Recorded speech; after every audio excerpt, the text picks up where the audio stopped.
Hi everyone, welcome to our channel. Many would have heard in so many situations as there is no humanity left in this world. But guys, the incident happened in UK makes the statement false. Such a heart-melting incident. Before we could get into the details, we request you to subscribe our channel if you haven't subscribed it. Also kindly click on the bell icon so that the videos we update will not be missed out. It's about Oscar, a fun-loving, strong 5-year-old boy from UK suffering from T-cell. Doctors declared that there are just 3 months left to find a stem cell matching that could make Oscar recover. I pray no kid should get such a situation. Proving humanity is still alive, a record-breaking 4,855 human beings waited for hours to get in the rain to examine themselves whether they can help to save the 5-year-old boy.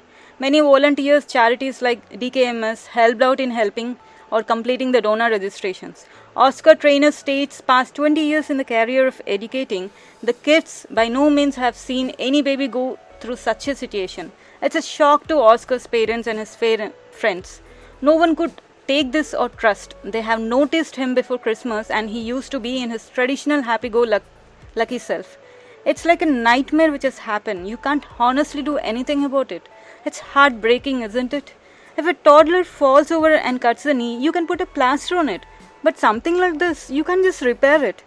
That's why we have long gone into action mode to pass on this and find a donor to our true warrior Oscar. Not solely does he want to experience a normal existence a child should live, he now needs anyone else to retailer him. We would have heard many kids suffering from cancer. Please pass on this and let's prove again that still humanity exists by fighting together.